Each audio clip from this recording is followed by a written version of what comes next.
સતગુરુદેવની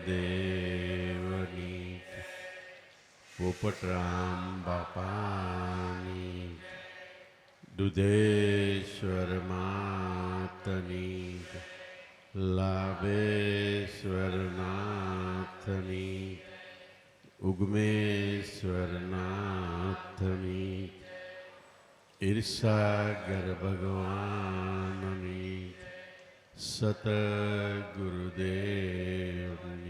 જય.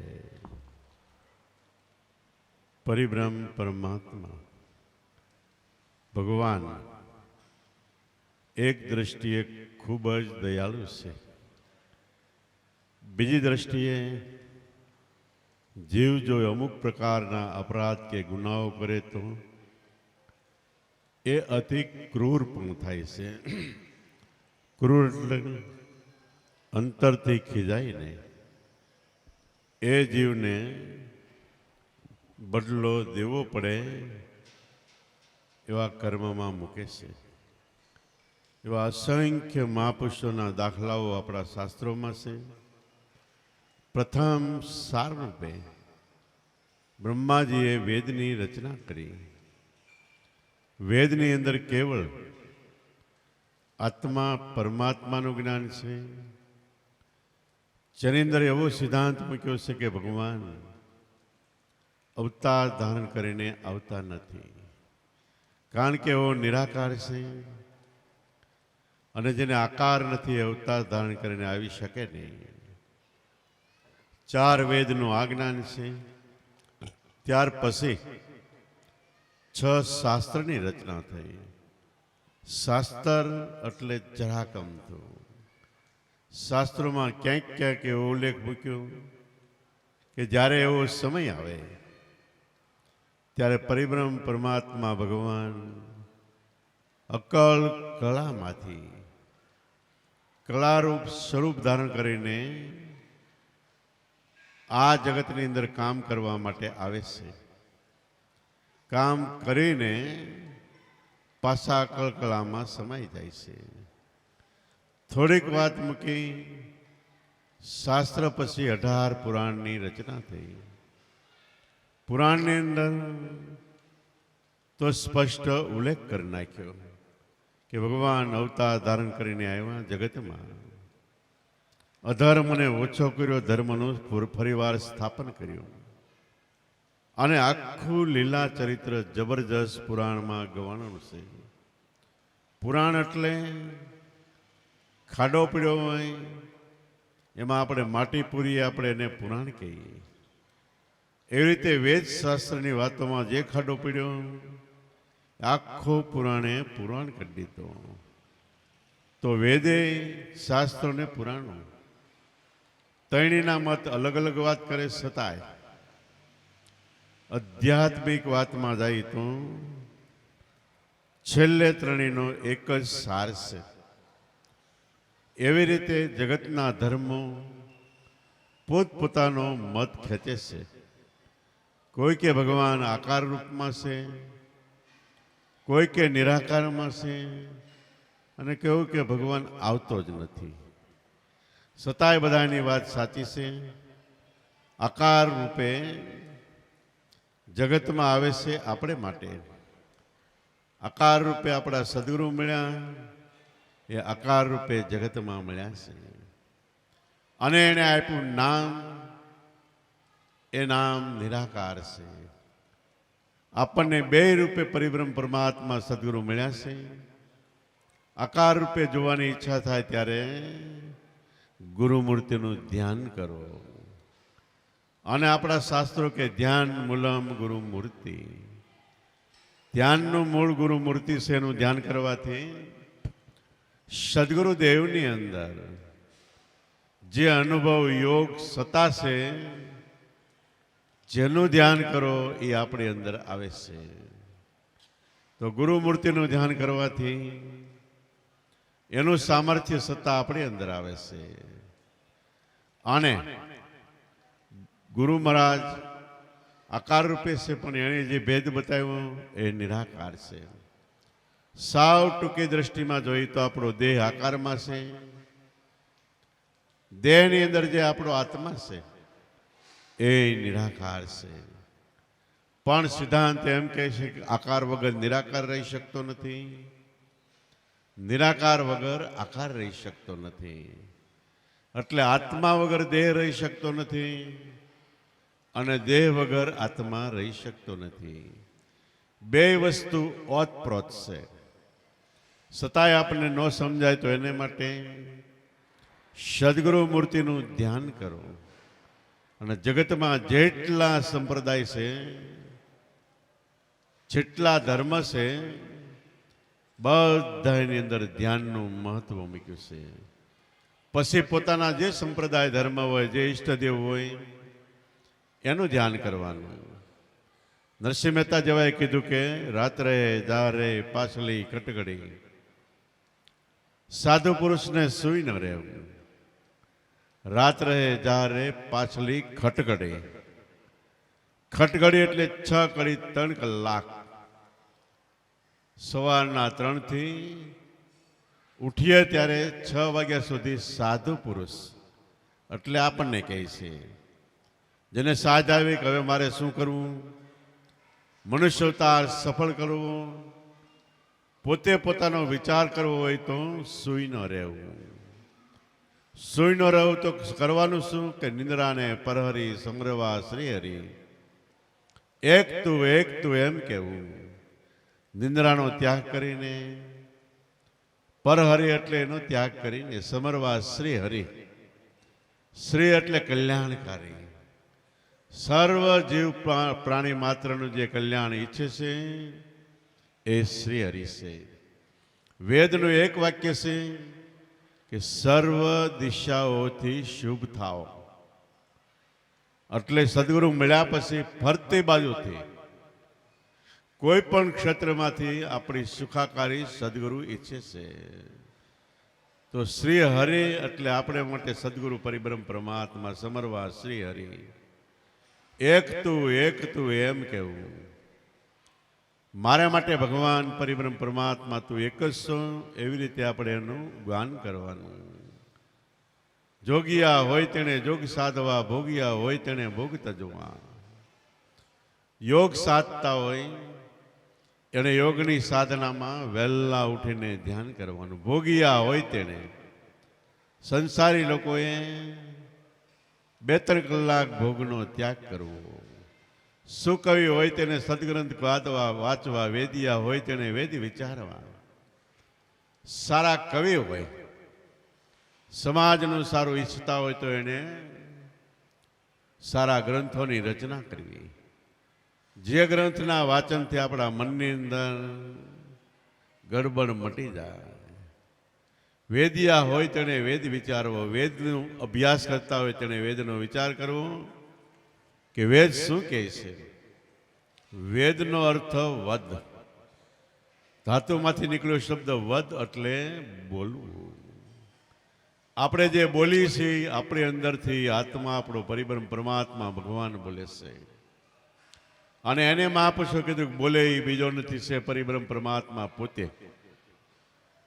આપણામાં જે બોલે છે એ જ પરિબ્રહ્મ પરમાત્મા છે. ત્યાં સુધી એકવાર આપણે આપણી સુરતાના શેડા લંબાવી દઈએ એટલે ભગવાનનો ભેટો, સાક્ષાત્કાર આપણો થઈ ગયો. અને એટલે જ કહેવાય કે ખરેખર જે બોલે એ બીજો નથી, છે પરિબ્રહ્મ પરમાત્મા પોતે. અજ્ઞાની જગત આંધળું અળગા થઈને ગોતે. તો રવિ સાહેબ કે બોલે બોલાવે સબગટ બોલે, જ્યાં જોવું ત્યાં સરખો. દેવળે દેવળે કરે હોકારા, એને કોઈ પારખ થઈને પરખો, કોને બનાવ્યો આ ચરખો. તો વેદિયા હોય તેને વેદ વિચારવા. પતિવતા નારીએ કંથને પૂછવું, કંથ કહે તે ધર્મ સંભાળવો. આપણે આપણો ધર્મ સંભાળવો, ધર્મનો કર્મનો મર્મ લેવો વિચારી નરસિંહના નાથને આવી રીતે સ્નેહથી સમરતા ન આવે જન્મ મરણની ફેરી. એટલે જન્મ મરણના બંધનમાંથી મુક્ત થવું હોય તો પરિબ્રહ્મ પરમાત્માનું સ્મરણ કરો, એનું ધ્યાન કરો. એક નહીં, સર્વે ગ્રંથો સર્વે સંપ્રદાયો પુકાર કરી કરીને આ જ કહે છે. તો આપણને સત્ય વસ્તુ હાથમાં આવી છે. સત્ય કોને કહેવાય? સત્ય અનંત કહેવાય, જેનો અંત નથી, જેને જન્મ મરણ નથી, આવન જાવન નથી, થવા મટવાપણું નથી. આને કહેવાય સત્ય. જે આપણે નામ મળ્યું એને જન્મ મરણ નથી, એને આવન જાવન નથી, થવા પણ મટવાપણું નથી. એ સત્ય મળ્યું હોય તો એને સાચવી રાખો. સાચવવું કેવી રીતે?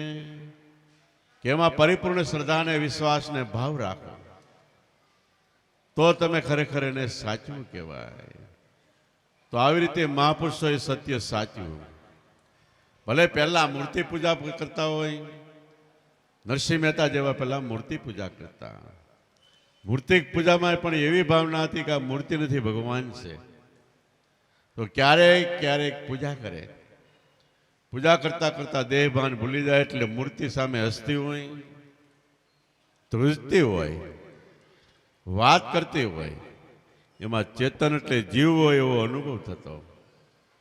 અને આ અનુભવની વાત નરસિંહ મહેતાની જૂનાગઢમાં પછી આખા ભારતમાં ફેલાણી.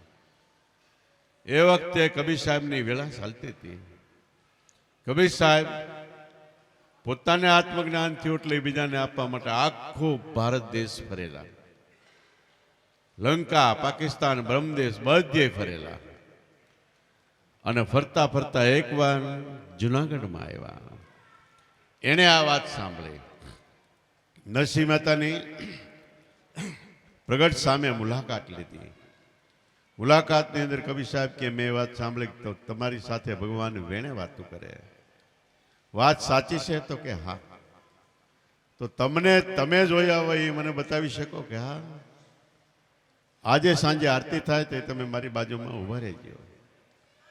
નરસિંહ મહેતા કૃષ્ણના ઉપાસક હતા. સાંજે આરતીનો સમય થયો, હાથમાં આરતી લઈને કબીર સાહેબને કે જોજો. આરતી ઉતારતા ઉતારતા ઉતારતા પોતે દેહભાન ભૂલી ગયા. આપણે દેહભાન ભૂલી એટલે આપણો જ આત્મા છે, જેનો વિચાર કરતો હોય ત્યાં જાય.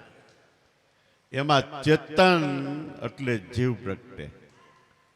તો નરસિંહ મહેતા પોતે દેહનું ભાન ભૂલ્યા એટલે સામે મૂર્તિમાં એને ચેતન જીવ લાગ્યો. આરતી પૂરી થઈ એટલે કૃષ્ણ ભગવાનને કે જોયા ને? તો કૃષ્ણ પેલા કબીર સાહેબને કે જોયા ને ભગવાન? કબીર કે મેં ન જોયા, કાલ વાત છે. બીજા દિવસે વળી આરતીનો સમય થયો, કબીર સાહેબ બાજુમાં ગોઠવાઈ ગયા. કબીર સાહેબે નરસિંહ મહેતાને કીધું જોજે, આજે તો ભગવાન આવે એટલે એનું બાવડું પકડી લેજે. નરસિંહ મહેતા પ્રેમથી ભાવથી મૂર્તિમાં વિહવળ થઈ ગયા. દેહભાન ભૂલી ગયા. એટલે કબીર સાહેબે હળવેક દિન આમ નરસિંહ મહેતાના ગાલ પર થાપલી મારી. ભાનમાં આવ્યા તો બાવડું પકડ્યું, પણ પોતાનું બાવડું. નરસિંહ મહેતા કે આ શું? કે કબીર સાહેબ કે તું કૃષ્ણને સામે માને છે, પણ નહીં. તારો આત્મા એ જ કૃષ્ણચંદ્ર આત્મા છે. રામને સામે માનતો હોય તારો આત્મા એ રામ છે, તારી સુરતા એ સીતા છે, તારો દેહ અયોધ્યા છે, જ્ઞાન ને વૈરાગ્ય ભરત ને લક્ષ્મણ છે. ક્યારેક તારી ઇન્દ્રિયોમાં અહંકાર આવે તો એ વખતે તું રાવણનું સ્વરૂપ છો. તો નરસિંહ મહેતા કે પણ આ શું? કે તો કે ખરેખર તને જેવી રીતે ભગવાન મળવા જોઈએ એવી રીતે સાક્ષાત રીતે મળ્યા નથી. અને મળ્યા હોય તો તારી દ્રષ્ટિમાંથી પછી અલોપ ન થાય કોઈ દિવસ. નરસિંહ મહેતા કે એમ? તો કે હા. કબીર સાહેબ ને નરસિંહ મહેતા કે મને ઓળખાણ કરાવો. કબીર સાહેબ કે મારે અહીં જાજુ સાહેબ ટાઈમ લેવાનો નથી, હું વયો જવાનો છું. પણ તારે જો એના દર્શન કરવા હોય, અનુભૂતિ કરવી હોય તો આખા જૂનાગઢમાં રાત્રિના આટો મારવાનો. કોઈ ઠેકાણે ભજન થતા હોય, સત્સંગ થતા હોય ત્યાં જઈને બેસવાનું. સત્સંગ થતો હોય તે સત્સંગ થાય છે એ મને કહેવામાં આવે છે, એવા ભાવથી સત્સંગ સાંભળવાનો. અને જ્યાં તારું મન અંતરથી હા પાડે કે આનીથી મારો મોક્ષ થાય, ઉદ્ધાર થાય, એને ગુરુ કરજે. કહીને વહી ગયા. નરસિંહ મહેતા રોજ રાત્રિના 12 વાગ્યા લગી આખા જુનાગઢમાં આંટો મારે. ભજન થતા હોય ત્યાં બેસે, સત્સંગ થાય સાંભળે, વળી શબ્દ ન પકડાય તો બીજે જાય. ઘણા ટાઈમ સુધી સત્સંગ આવી રીતે કર્યો. છેલ્લે એક દિવસ ફરતા ફરતા ફરતા અત્યારે જ્યાં દામોકુંડ છે ત્યાં દામોદર દાદા બ્રાહ્મણ, જે રામચંદ્ર ભગવાનનો અવતાર કહેવાતા, એનું ઘર હતું અને ત્યાં ભજન ચાલુ હતા. નરસિંહ મહેતા બેસી ગયા પાછળ.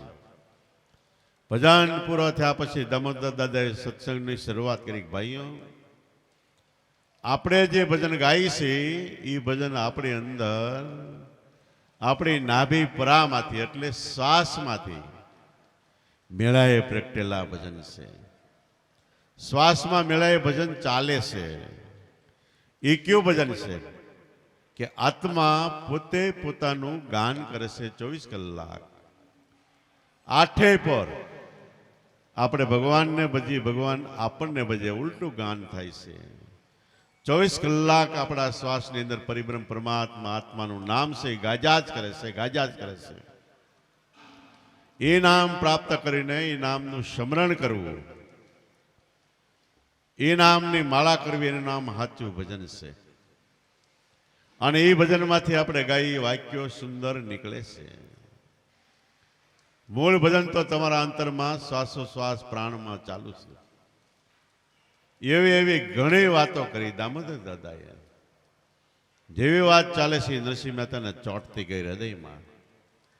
સત્સંગ પૂરો થયો. નરસિંહ મહેતા દોડીને દામોદર દાદાના ચરણમાં પડ્યા. તમે એક શબ્દ ઉપર વારે વારે ભાર મૂકતા હતા. એક શબ્દ ગુરુદેવ કા તાકા અનંત વિચાર થકે મુનિજન પંડિતાક જેનો વેદ નો પામે પાર. એ એક શબ્દથી અનંત બ્રહ્માંડોની રચના થઈ ગઈ છે. ઉગરામ દાદાએ કીધું કે રાયના દાણામાંથી રમત નીકળી જેનો પડી રહ્યો છે સૌદે લોકમાં સાયો. બધું જગત આખું અનંત બ્રહ્માંડો બધા એક રાયના દાણામાંથી રમત નીકળી છે. એની સાયા, એનો પ્રકાશ 14 લોકમાં પડી રહ્યો છે. છતાંય રાયનો દાણો તો આખો આખો રહ્યો. એ ભેદ મને પરખાવો. દામોદર દાદાએ જોયું કે સહેજ જિજ્ઞાસુ અને લગ્ની વાળો છે અને પૂર્વની કમાઈ વાળો છે. સામે બેસાડીને કીધું, તને આજે હું એવો એક ઉપદેશ આપું છું જે સાંભળ્યા પછી તારું મન રખડતું ભટકતું બંધ થાય ને ઉપદેશમાં રાખીશ તો તને થઈ થવાનો અનુભવ થાય. સામે બેસાડીને કીધું, તને એક બ્રહ્મ વાક્ય આપું છું. શબ્દો આપણે આખી જિંદગીમાં લાખો કરોડો બોલીએ છીએ, પણ બધા શબ્દો આપણા પ્રાણ શ્વાસની અંદર નાભીપરામાંથી એક શબ્દ ઉઠે છે. એમાંથી બધા શબ્દો નીકળે છે. શબ્દમાંથી શબ્દ છૂટે, શબ્દ કી ઢગઢેરિયા. પણ જે શબ્દમાંથી અનંત શબ્દ છૂટા પડે સોય એ શબ્દ મૂળ શબ્દ પકડે સોય સદગુરુ મેરિયા. એ શબ્દ આપું છો અને એ પોતે બ્રહ્મ એટલે પરમાત્માનું રૂપ છે. એમ કરીને જે બધો ઉપદેશ લઈને સંતના સંત થયા, મહાપુરુષો થયા, દેવી દેવતા થયા, ઋષિ મુનિઓ થયા, છેલ્લે રામકૃષ્ણ જેવા અવતારી પુરુષો થયા. એ શબ્દ આપીને દામોદર દાદા નરસિંહ મહેતાને કહે છે કે આમાં એકમાં ધ્યાન આપજે. ત્યાર પછી નરસિંહ મહેતા એમાં ધ્યાનમાં મસ્ત બનવા માંડ્યા. અંતરમાંથી અનુભવના એકડા ઉઠવા માંડી ગયા. અનુભવના એકડાની અંદર દેહ, આપણું શરીર એક મંદિર છે. આ મંદિરની અંદર આપણો આત્મા પોતે ભગવાન રૂપે જન્મ થયો ત્યારથી આવીને રહેલો છે. અને આત્મા આવ્યો એના થકી જ આપણે જીવન જીવી છીએ. શ્વાસ ચાલતો હોય તો આત્માથી. આંખ જોવે, કાન સાંભળે, મોઢું બોલે, હાલી ચાલી, ખાઈ પી, હરી ફરી, બધું આપણી અંદર આપણો આત્મા છે એટલે થાય છે. તો એમાંથી અનુભવ ઉઠવા માંડ્યા. દેહ મંદિરમાં આત્મા ભગવાનને આગળ 24 કલાક વાજા વાજિંત્રો વાગવા માંડી ગયા. અને પ્રગટ અનુભવ થવા માંડી ગયો કે હું દેવ દરબારમાં છું. અલખનો દરબાર કયો, આત્મા કયો, સતલોક કયો, જે કાંઈ કયો એમાં મારો વાસ અત્યારે થઈ શક્યો છે. અને નરસિંહ મહેતાએ પહેલા તો પસ્તાવો કર્યો કે અત્યાર લગી હું એમ માનતો ભગવાન મૂર્તિમાં એક મંદિરમાં જ છે. આજે એ વાત ખોટી પડે છે. ભગવાન તો જ્યાં જાઓ ત્યાં બધે મને દેખાય છે. એના વગર અણુ માત્ર જગ્યા ખાલી નથી. ગીતાજીમાં કૃષ્ણ ભગવાન કે અખિલ બ્રહ્માંડમાં એક તું શ્રી જુજુએ રૂપે અનંત પાસે. અખિલ બ્રહ્માંડમાં બધે તું 100. કૃષ્ણ ભગવાન ગીતામાં કે અર્જુન હું પૃથ્વી, વાયુ, જળ, આકાશ, અગ્નિ, ચંદ્ર, સૂર્ય, જળ, ચેતન બધે મારો વાસ છે. તમને જે નામ આપ્યું એ નામ અણુ એ અણુમાં છે, તમારા શ્વાસમાં તો પ્રગટ ગાજે છે. એટલે નરસિંહ મહેતા ત્યારે વાણી બોલ્યા કે અખિલ બ્રહ્માંડમાં એક તું શ્રી હરિ. શ્રી હરિ કલ્યાણકારી પરિબ્રહ્મ પરમાત્મા તો અખિલ એટલે આખા બ્રહ્માંડમાં. બ્રહ્માંડ ઉપર કેવડું છે એની વાત કરો તો તમારી બુદ્ધિ અટકી જાય, મારી બુદ્ધિ અટકી જાય. એવડું મોટું જબરજસ્ત બ્રહ્માંડ છે. એ બધે પરિબ્રહ્મ પરમાત્માનો વાસ છે. એવડું બ્રહ્માંડ બનાવવા વાળો એનાથી મોટો હોય તો એ કેવડો. પણ એને ઓળખવા માટે એને જ કૃપા કરીને સૂક્ષ્મ ઝીણું રૂપ લીધું છે. આ રૂપ આપણા શ્વાસમાં, પ્રાણમાં, શબ્દ નાદ રૂપે ગાજે છે. અખિલ બ્રહ્માંડમાં એક તું શ્રી હરિ જુજુવે રૂપે અનંત વાસે. તારા અનેક રૂપ છે. દેહમાં દેવતું, તેજમાં તત્વતું, શૂન્યમાં શબ્દ થઈ વેદ વાંચે. દેહમાં દેવતું, દેહ આખો જળ છે, માટીનો બનેલો છે, છતાંય આપણે ચેતન લીલો ત્રોસા જેવો લાગે છે. આ દેહમાં દેવત્વ, આત્મા શક્તિ કયો, ચેતન શક્તિ કયો, એ આત્માની છે. એનાથી આપણે હાલી ચાલી, ખાઈ પી, હરી ફરી જીવનના વ્યવહાર કરીએ. નરસિંહ મહેતા કે દેહમાં દેવત્વ તારું છે, દેહમાં દેવતું, તેજમાં તત્વતું, બ્રહ્માંડમાં જે તેજ છે બધી પ્રકાશ છે. બ્રહ્માંડની ક્રિયાઓ થાય છે. ચંદ્ર સૂર્ય ઉગે છે હાથમે છે નિયમિત. જે ટાઈમે ઉગવાનો આથમાનો સમય હોય એ ટાઈમે બીજે વર્ષે એટલી સેકન્ડ અને એટલી સમયે ઉગે છે. રાજ માત્ર ફેર નથી પડતો. શિયાળો ઉનાળો સમર્થ થાય છે. એનાથી 18 વનસ્પતિ થાય છે અને મનુષ્યનો ખોરાક થાય છે. બધું તે શક્તિ પરિબ્રહ્મ પરમાત્મા ભગવાનને કે તારી છે. દેહમાં દેવતું, તેજમાં તત્વતું, શૂન્યમાં શબ્દ થઈ વેદ વાંચે. કોક ગુરુના બાળકો શૂન્ય સ્થિર થઈ જાય. શૂન્ય એટલે સ્થિર થઈ જવું. અત્યારે આપણી સભા છે ને હું બોલું છું, પણ હું બોલતો બંધ થઈ જાઉં એટલે બહારથી કોક આવે તેમ કે શૂન્યકાર હતો. અને વળી શૂન્યકાર થઈ જતી કેડે સભામાં બધાની આંખ જોવે ને કામ સાંભળે છે. એ બે બંધ થઈ જાય, એ બીજું શૂન્ય છે. બે બંધ થાય તોય આપણું મન સતત એક ધારું ગતિ કરે છે, રખડે છે, ભટકે છે, ક્ષણવાર સ્થિર નથી થતું. આ મન ગતિ કરતું બંધ થાય એ ત્રીજું શૂન્ય છે. મન સ્થિર થાય તીકેરે પણ આપણું હૃદય ધબકે છે, શ્વાસ ચાલે છે, પ્રાણ ચાલે છે. અને એ બંધ થાય ને ચોથું સહજ શૂન્ય કહેવાય. ત્યાંથી ધ્યાનની હજી શરૂઆત છે. અને જગતની અંદર અત્યારે જેટલા ધ્યાનના ફંક્શનો થાય છે, શિબિરો થાય છે, ગોઠવણો થાય છે, એ બધી શ્વાસને છેલ્લી વસ્તુ માને. જ્યારે આપણે ઉગમ પહોંચીએ શ્વાસની શરૂઆતથી હજી તો ભક્તિની આપણી શરૂઆત થાય છે. એ ચોથું શૂન્ય છે. શ્વાસની અંદર શ્વાસને ચલાવનાર શબ્દ વચન છે, પાંચમું શૂન્ય છે. એ વચનમાં મન મળી જાય જેને કહેવાય છઠ્ઠું અભય શૂન્ય. યાદ રાખવું બરોબર. ગુરુ વચનમાં આપણે એકવાર ખોવાઈ જાય એટલે તમે નિર્ભય થઈ જાઓ. કોઈ ભય નહીં. તમારી મેળે તમને ખ્યાલ આવે કે મને વાંધો નથી, મારે જન્મ મરણ નથી, આવન જાવન નથી, થવા મટવા પણ નથી. આ 6ઠું શૂન્ય અને 6 એ શૂન્ય બનાવનાર સદગુરુ 7મું શૂન્ય છે. તો દેહમાં દેવતું, તેજમાં તત્વતું, શૂન્યમાં શબ્દ, શૂન્યકાર થયા પછી જે અક્ષર એકડા ઉઠે છે એ મહાપુરુષોની વાણી છે.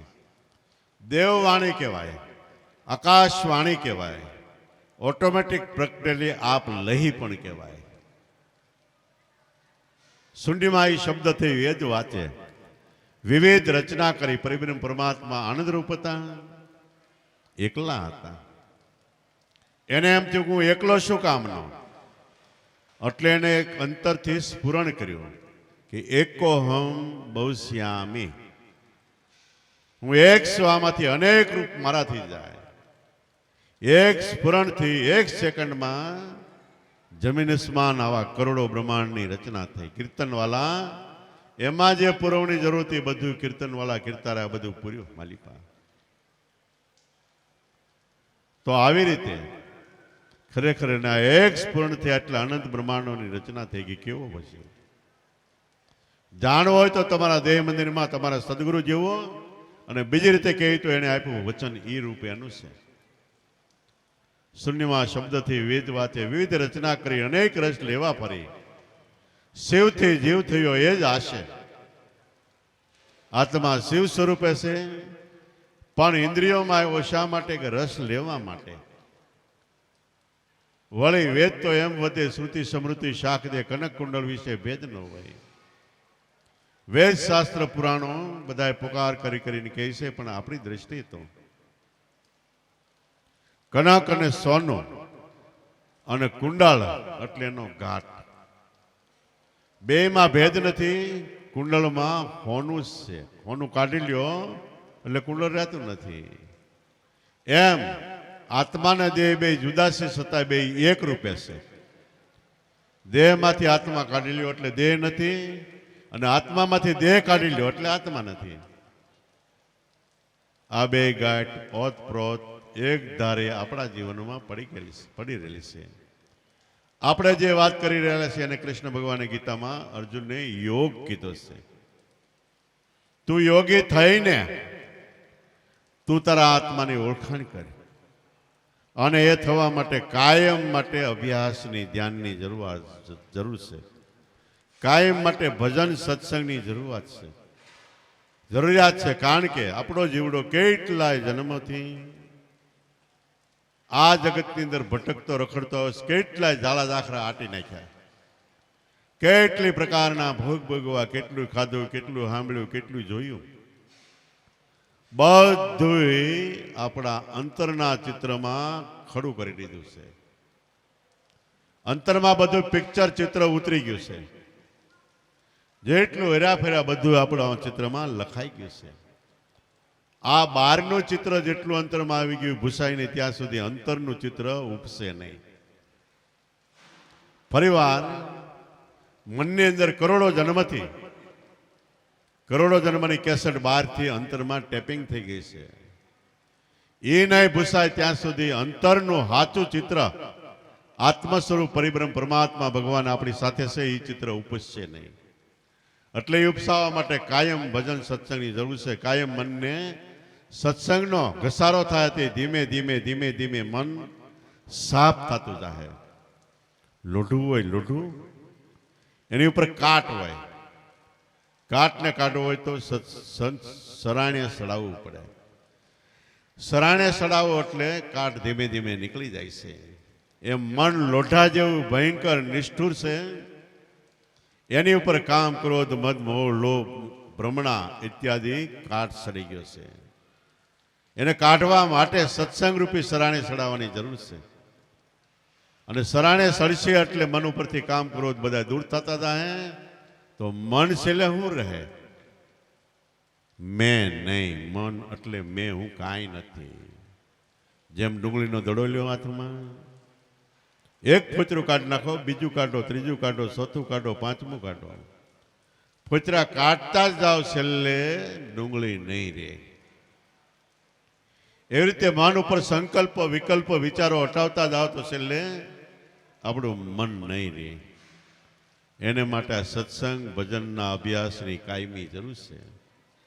એટલે કબીર સાહેબ કે જાગર કથા નહીં કીર્તન સંત નહીં મિજમાના, તાગર જમડા ડેરાદીના સાંજ પડે શમશાના. જે ઘેરે ભજન નથી, સત્સંગ નથી, ધ્યાન નથી, સમરણ નથી, એ ઘર નહીં પણ જીવતું જાગતું શમશાન છે. આપણે ઓલા શમશાનને ખરાબ માની, પણ એ ઘર કરતા સારું છે. પહેલા ઝાઝા ભાગના મનુષ્યનું મરણ તો ઘરમાં થાય છે, શમશાનમાં તો આપણે હળગાવી છે. એટલે જે ઘેરે ભજન નથી, સત્સંગ નથી, ધ્યાન નથી, સમરણ નથી, જીવતું જાગતું શમશાન છે. એથી નજીક આવતા મનુષ્ય અવતાર ધારણ કરીને જે ભજન સત્સંગ ધ્યાન સમરણ કરતા નથી, એ જીવન ભલે ચેતન જીવતું લાગતું હોય છતાં મરદા સમાન છે. એક ઠેકાણે એક શાસ્ત્રમાં એવું લખ્યું છે કે માણસે રોજે સવારમાં ઉઠીને નાવું ધોવું. તા સામે કોઈ એમાં સવાલ પૂછ્યો કે નાવું ધોવું શા માટે? એ કે ઉઠીએ એટલે આપણે મરદા સમાન છે, એમાંથી મરદા સમાન મટવા માટે નાવું ધોવું. પણ ઓલું પાણી નહીં, જ્ઞાન ગંગામાં નાયલે પ્રાણી થઈને જાકમ જોડ. જ્ઞાન ગંગામાં નાવું તો આપણે પવિત્ર થાય. તો જાગર કથા નહીં કીર્તન સંત નહીં મિજમાના. મિજમાન એટલે મહેમાન. સંતો મહેમાન નથી થતા. તાગર જમણા ડેરા દીના સાંજ પડે શમશાના. એ ઘરે જમણા ડેરાશે ને સાંજ પડે એટલે શમશાન વચ્ચે શાંતિ થઈ જાય છે, સંડકાર થઈ જાય છે. અને બીજી રીતે જે દેહમાં ભજન નથી થતું, ન્યા ભક્તિ વિનાના નર ભૂત છે, સામો મળ્યો નહીં સારો. દેખ દેખ જન્મો એની જનતાએ નાકનો નૂર ગુમાયો. ભક્તિ નથી, ભૂતના સમાન છે. આપણે હામા મળીએ એટલે એકબીજાને રામ રામ કહેવાનો રિવાજ છે. શા માટે? કે અપશુકન ન થાય એટલા માટે. ભૂતપણું આપણે મટાડી ભૂલી જઈએ એટલા માટે. તો ખરેખર ભક્તિ વિનાનો નર ભૂત છે, સામો મળ્યો નહીં સારો. દેખ દેખ જન્મો એની જનતાએ નાકનો નૂર ગુમાયો. પણ ભગત જન્મા એને ધનિશે ધન ધન જનેતાના જાયા. વૈકુંઠમાં પડે એના વધામણા કે 14 લોકમાં એની પડે સાયા. 14 લોકમાં એની સાયા કોણે? જે ભક્ત બિના એની. કારણ કે એની સાયા, એની અંદર પરિબ્રહ્મ પરમાત્મા સાથો સાથ ગાજે છે. અને પરિબ્રહ્મ પરમાત્મા 14 લોકમાં સબર ભર્યો છે. 14 લોકમાં સાયા. તો એવી રીતે જાગર કથા નહીં કીર્તન સંત નહીં મિજમાના. તાગર જમડા ડેરાદીના સાંજ પડે શમશાના. મેરી મેરી કરતા જીવ મરી ગયો, મીઠાની માન ગુમાના. સંત પુરુષની સેવાનો કીધી તો કિસ બીધો હોય કલ્યાણા. જાગર કથા નહીં કીર્તન સંત નહીં મિજમાના. મારી સ્ત્રી, મારા પુત્ર, મારો ધંધો, મારો ઉદ્યમ, મારી આવડત, મારી મોટાઈ, મારું રૂપ, મારી મિલકત, મારી બુદ્ધિ, મારું જ્ઞાન, આ મેરી મેરી કરવામાં રહી ગયા તો જીવ જ્યારે મરે તે અપાર પસ્તાવો થાય છે કે મારે જે કરવાનું તે રહી ગયું, ન કરવાનું કેટલું થઈ ગયું. મેરી મેરી કરતા જીવ મરી જવાનો અંત વેળાએ અટવાશે. છેલ્લે 8મી વેળાના સળશે વંટોળિયા. તોળીરાણી એમ કે છે ત્રાંબા વર્ણો છેલ્લે સૂરજ ઉગશે. પથારીમાં આપણે પડ્યા હોય, આજુબાજુમાં માણસો ઘેરી વળ્યા હોય, આપણા સગા કે હવે વિયો જવાની તૈયારી છે. બધાને એમ થાય કે આનું શરીર હાવ ટાઢું પડવા માંડ્યું. પણ માલિપા રૂવાડે રૂવાડે વિશેની વેદના કર્મ પ્રમાણે થતી હોય છે. આખું શરીર લાલ ચોળ થઈને બળતું હોય છે, હું તો એને. એટલે ત્રાંબા વર્ણો સૂરજ ઉગશે, તપશે બાળો બાળ. એટલે રૂવાડા રૂવાડા ધરતીના દોય પર ધ્રુષ્ય પૃથ્વીમાં. એટલે દેહમાં થઈ જાય હાહાકાર થઈ જાય. હાહાકાર શું કામ થઈ જાય? આપણા ગામડામાં આપણે રહેતા હોય, ઘેરે ઘેરે બધા નોખા નોખા રહેતા હોય, પણ એવી બહારથી ક્યાંક ધાડ આવી કે દુશ્મનો સળી આવે તો આપણે ઘર ખાલી કરીને ભાગી. એમ છેલ્લે મૃત્યુ કાળ આવશે ત્યારે બધી આંખ કાન નાક મોઢું મન બુદ્ધિ ચિત્ત અહંકાર બધાની ઉપર એક એક દેવ બેઠા છે. એ બધા પોતાના થાણા ખાલી કરીને ભાગવાની તૈયારી કરે છે. ત્યારે આપણે દેહરૂપી નગરીમાં હાહાકાર થઈ જાય છે. ત્રાંબા વર્ણો સ્વરૂપ છે, તપશે બાળો બાળ. ધરતીમાં દોય પણ દૃશ્ય શ્વાસ ને ઉશ્વાસ, તો એ પૃથ્વીમાં આખા દેહમાં થઈ જાય હાહાકાર. મેરી મેરી કરવામાં રહી ગયા તો તેરી માં તેરી નામ તું હી તું પરિબ્રહ્મ પરમાત્મા ભગવાન મારે માટે છો. મારી મારી કરીને જીવ મરી જવાનો અંત વેળાએ અટવાશે. ભજન ન કર્યું તો વસમી વેળાના સળશે વંટોળિયાનો માર જીવને જમનો ખાશે. એટલે આમાંથી બચવું હોય તો ભજન સત્સંગ ધ્યાન સ્મરણ કરો. એટલે કબીર કે જાગર કથા નહીં કીર્તન સંત ની મિજમાના, તાગર જમણા ડેરાદીના સાંજ પડે શમશાના. ફાલ્યો ફૂલો ક્યાં ફિરતે ક્યાં बतावत बाना, एक पलक में फना हो जाएगा जैसा रंग पतंगा. ફાલ્યો ફૂલો યુવાન અવસ્થાવી કમાવ શીખા, પૈસો ટકો ભેગો થયો. આપણે બજારમાં લેતા તો બજાર હાકડી પડે એવું જીવન બનાવ્યું. ફાલ્યો ફૂલો છે પણ ક્યાં ફિરતે ક્યાં સુધી ફરવાનો છું. એકવાર આ 4 દિનની ચાંદની ફિર અંધેરી રાત થઈ જવાની છે. ફાલ્યો ફૂલો ક્યાં ફિરતે ક્યાં બતાવત બાના. ભક્તિનું કહી, ધ્યાનનું કહી, સમરણનું કહી તો બાનું બતાવ, હજી વાર છે. યુવાન અવસ્થામાં ન થાય, કાકે હજી આટલું કામ બાકી છે, ગમે એ બાના બતાવે. અને દાદાશ્રી એક વાણીમાં કીધું, ફાયદામાં નહીં વાયદા. જ્યાં આપણા જીવનનો ફાયદો હોય ત્યાં કોઈ પ્રકારનો કોઈ દિવસ ક્યારે વાયદો નહીં આપવાનો. કાલ કરવાનું કામ આજ કરી લે, આજ કરવાનું અબ.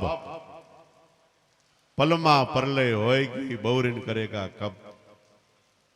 तो फालो फीलो क्या फिरते क्या बतावत बाना. एक पलक में फना हो जाएगा जैसा रंग पतंगा. पतंगी उड़तो હોય ને આમ અગ્નિને જોઈને નજીક જાય સાહા પણ ખલાસ થઈ જાય. એવી રીતે આપણું ધબકતું ઉડતું જીવન છે ને એક પલકમાં ફટ દઈને બંધ થઈ જવાનું. મૃગ તારું ઘર સમળગું જશે ને ધબડકો ધોળે દાડે થશે.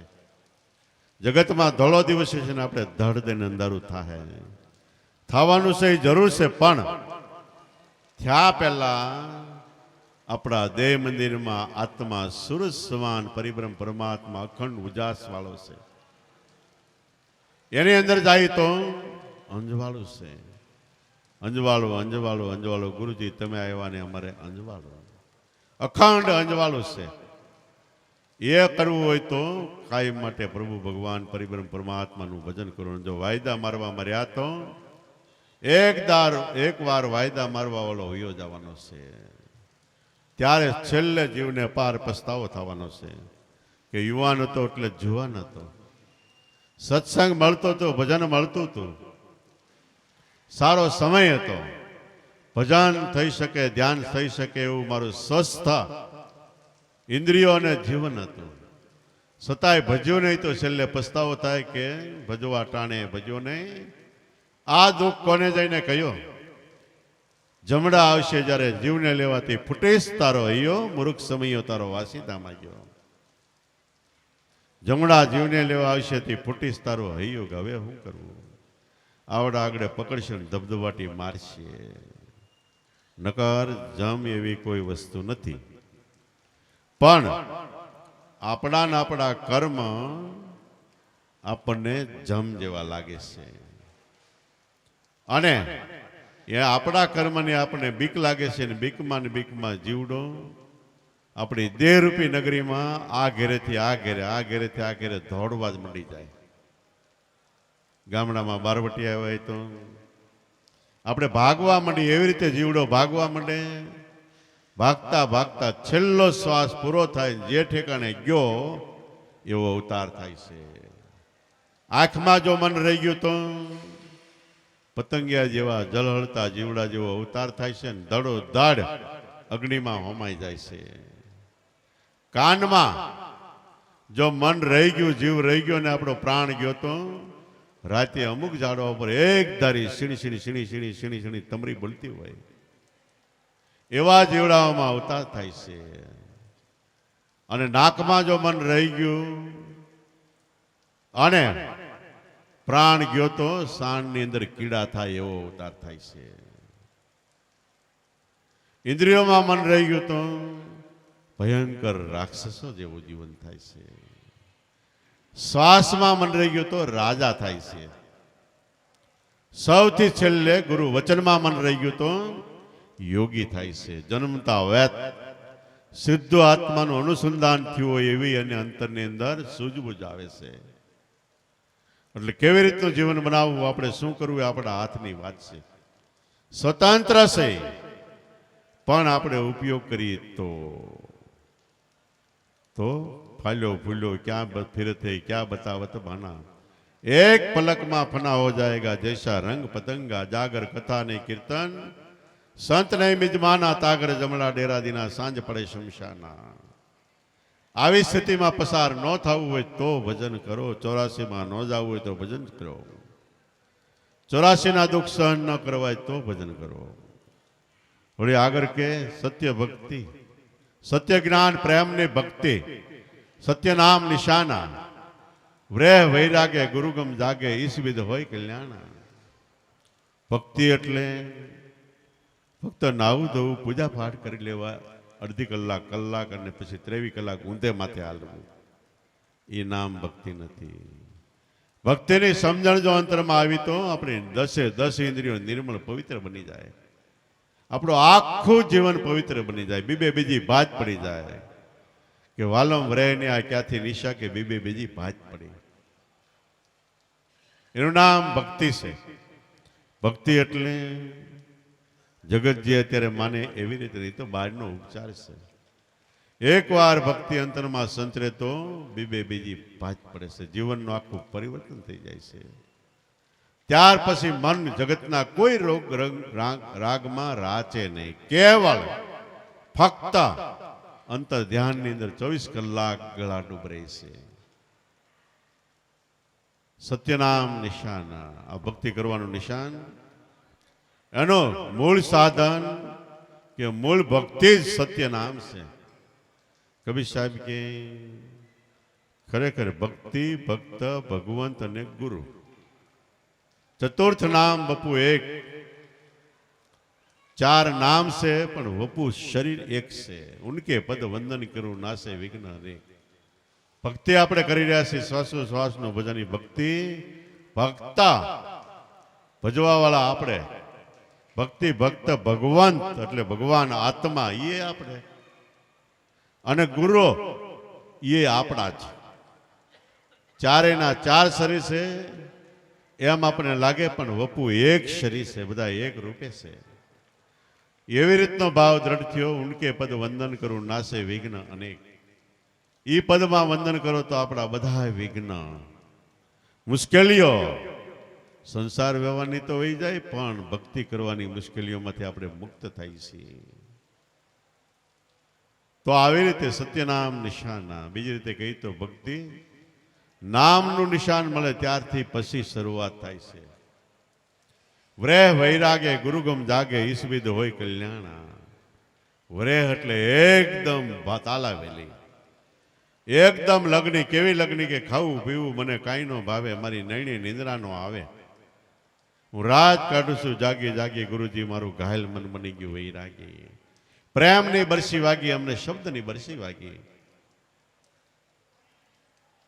કેવી ભક્તિ કે ખાવું પીવું કાંઈ ન ભાગે, કાંઈ પણ મન ચોટે નહીં, કેવળ નામમાં લાગી જાય.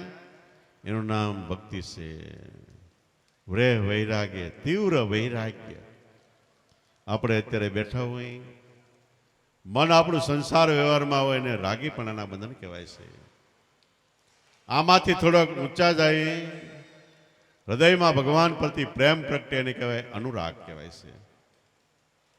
અને ક્યાંય મન ચોટે નહીં, ગુરુ વચન ને ગુરુ સિવાય કાંઈ ગમે નહીં, એને કહેવાય છે વૈરાગ. અને એમાં મન ચોટે તો એકવાર પરાગ, ગુરુ વચનમાં મન વિરામ પામે છે. તો આવી રીતે વ્રેહ વૈરાગે ગુરુગમ જાગે. ગુરુગમ એટલે વચન ગુરુમાં જ આપ્યું, અંતરમાં જાગૃત થઈને એનો અવાજ સંભળાવવા માંડી જાય. અંતરમાં અવાજ સામેથી સંભળાય ત્યારે આપણા જીવડાના કરોડો કર્મ બળીને સાફ થાય છે. જેમ કેસરી સિંહ જંગલની અંદર હોય અને એની ત્રાડ પડે એટલે હાથી જેવું જનાવર ઊભી પૂંછડીએ ભાગે છે. એમ સત્યનામ વચન છે એનો ત્રાડ અંતરમાં અનુભવ થાય ત્યારે હાથી જેવા મંદોમત કામ, ક્રોધ, મોહ, લોભ, શબ્દ, સ્પર્શ, રૂપ, રસ, ગંધ આ બધા વિષયો ઉભી પૂછડીએ ભાગતા થઈ જાય છે. કેવળ તમારું સ્વરૂપ આત્મા રહે છે. અને આ ભજન કરવું હોય તો આપણે વાત કરીએ યોગ આત્માની છે કે નાભે કમળદળ નાવ ચલત હે દ્વાદશ મિન ઠેરાના, 18 તખત પર આપ બિરાજે સોઈ સદગુરુ કી સાના. નાભે કમળદળ નાવ ચલત હે. નાભે એટલે પ્રાણ શ્વાસમાં નામરૂપી નાવ ચાલે છે. બાળક રૂપે આપણો જન્મ થયો, બ્રહ્માંડમાંથી શ્વાસમાં નામ આવ્યું એટલે નામ આવીને ઊભું ન રહ્યો, બેઠું નહીં, પણ એને શ્વાસ ચાલુ કર્યો. શ્વાસ ચાલુ જેવી રીતે ચાલુ થયો ઉપડે ને બેસે એવી રીતે નામ એની સાથે ઉપડે ને બેસે છે. નાભી કમળમાં નામરૂપી નાવ ચલતે દ્વાદશ મિન ઠેરાના. આ નામ પ્રાણમાં 12 આંગળ અંદર બહાર ચાલે છે. દ્વાદશ એટલે દ્વિ એટલે 2, 10 એટલે 10, 10 ને 2 12 આંગળનો શ્વાસ પ્રાણ ચાલે, એમાં નામ ચાલે છે. 18 તખત પર આપ બિરાજે સોઈ સદગુરુ કી સાના. આ નામ જાણીને આમાં મન રાખે એનું આસન સિંહાસન ઊંચું અધર છે ને આપ એટલે પોતે બિરાજે છે. આ સદગુરુની શાન છે. આ યોગની વાત કરી, ધ્યાનની વાત કરી. અને આ સાધના મનુષ્ય અવતારમાં થાય, ન કરી તો કાલહી ડંકા દઈ રહ્યો, ક્યાં બુઢા ક્યાં જુવાના. કયા કબરી સુનોભાઈ સાધુ 16 સલો અભિમાના.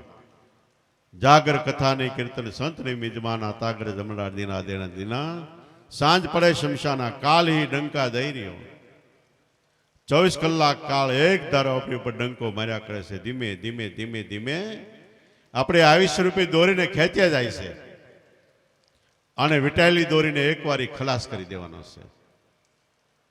આમાં બુઢા જુવાનનો કાંઈ ભેદ નથી. આપણે એમ થાય કે વૃદ્ધાવસ્થા આવશે તો ભજન કરશું, પણ જગતમાં આપણે જોઈ તો કેટલાને વૃદ્ધાવસ્થા આવતી જ નથી. એટલે ક્યાં બુઢા ક્યાં જુવાના એવું સમજીને ભજન કરવા માંડો. કયા કબીર સુનોબા સાધુ 16 સલો સબ અભિમાના. બધી પ્રકારના અભિમાનનો ત્યાગ કરીને ભજન સ્મરણ ધ્યાનમાં મન લગાડી દો.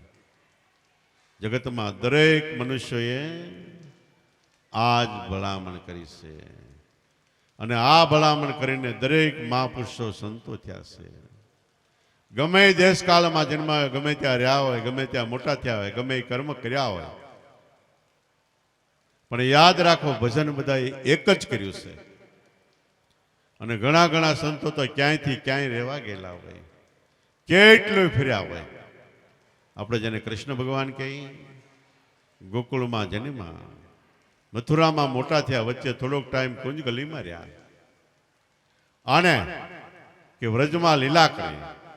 ત્યાંથી પછી વૃદ્ધાવસ્થા આવી, જરાસંઘ વાહ પડ્યો એટલે નીકળી ગયા. નીકળીને શ્રીનાથ માર્યા, ત્યાં પણ કાળ યવન વાહ પડ્યો તો દ્વારિકા આવ્યા. દ્વારિકા 2 બનાવી, એક બેટ દ્વારિકા અને એક ઠેકાણે એનો દેહ પડ્યો ત્યાં. એક ઠેકાણે રાજધાની અને એક ઠેકાણે રહેવાનું. તો કૃષ્ણ ચંદ્ર એવો આપણો આત્મા છે, એની 2 દ્વારિકા છે. એક નાભીપરામાં રહે અને એક બ્રહ્માંડમાંથી આખા દેહનો વહીવટ કરે છે. કેટલાય ના એવા જીવન ચરિત્રો. એવી રીતે આપણે જેને કહીએ શેઠ સગાળ શાહ, એના જીવનમાં ભુવાપા શિયાળ બેટ કહેવાય છે. શિયાળ બેટ એટલે દરિયામાં બેટ છે. ત્યાં 5 ભાઈ પીર થઈ ગયેલા અને બેટમાં ફરતી બાજુ સમુદ્ર છે. છતાંય સમુદ્રને કાંઠે ઉભા રહીને રેતી ખોલો, અંદર થોડો ખાડો કરો એટલે પાણી પીવો તો પાણી મીઠું ફર્સ્ટ ક્લાસ અમૃત જેવું લાગે.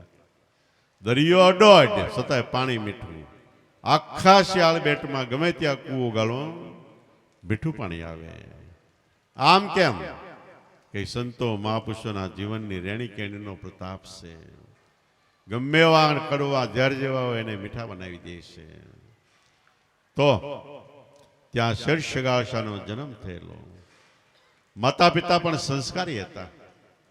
એ સંસ્કારનો ઓટોમેટિક સંચાર સગાળશા માટે થયું. નાનપણથી જ એને ભક્તિ વાલી હતી. બાબા સાધુ સંન્યાસી એ વખતે નીકળે, તન મન ધન લગાવીને સેવે અને ખાવા પીવાનું આપે. પણ અમુક વર્ષ પછી એને ધંધાની ઉણપ આવી એટલે શિયાળ બેટ છોડીને અત્યારે બિલકાસે ત્યાં રહેવા આવ્યા. ત્યાં રહેતા હતા બે માણસ. તંતોડ એટલે ખૂબ મહેનત કરે. મહેનત કરીને જે પૈસો સંપત્તિ કમાય એને પરમાર્થ અર્થે વાપરે. એનું નામ કહેવાય સૂર્યલક્ષ્મી. લક્ષ્મીના 4 પ્રકાર છે. એક લક્ષ્મી આપણી ઘરે આવે, એ પત્ની તરીકે આવે. એ લક્ષ્મી આવી તો પોતે એક જ ભોગવે, બીજા કોઈને ભોગવવા ન દે. બીજી લક્ષ્મી વેશ્યા જેવી આવે. એને દારૂમાં, મજરા માણવામાં સંપત્તિ ખર્ચાય, એનું નામ બીજી લક્ષ્મી છે. ત્રીજી લક્ષ્મી દાદીમાં જેવી. દાદીમાને એક જ દીકરો ધાવે, બીજું કોઈ ન ધાવી શકે. ચોથી લક્ષ્મી દીકરીના જેવી. દીકરી આપણી ઘરે આવે, પાછી વહી જાય, એનો આપણને કઈ અફસોસ નહીં. સંતોને ઘરે લક્ષ્મી એવી આવે અને પાછી વહી જાય. જરૂર પડતી બોલાવે, પાછી વહી જાય. તો આ ખૂબ મહેનત કરીને એનો ઉપયોગ દીકરી સમાન દરેક સંતો મહાપુરુષોને ખવડાવવું, પીવડાવવું, જે કાંઈ જરૂરિયાત હોય સંતોષવી અને એનો આશીર્વાદ લેવો, એ રીતે જીવન જીવતા હતા. મહેનત ખૂબ રાત ને દિવસ કરે. છતાંય મહેનત જો પ્રેમથી થાય તો કોઈ દિવસ થાક નથી લાગતો. અને એને ત્યાં સાધુ સંતો આવે. એક કોક ચમત્કારિક મહાપુરુષ આવ્યા. 3-4 દિવસ એનો સત્સંગ કર્યો.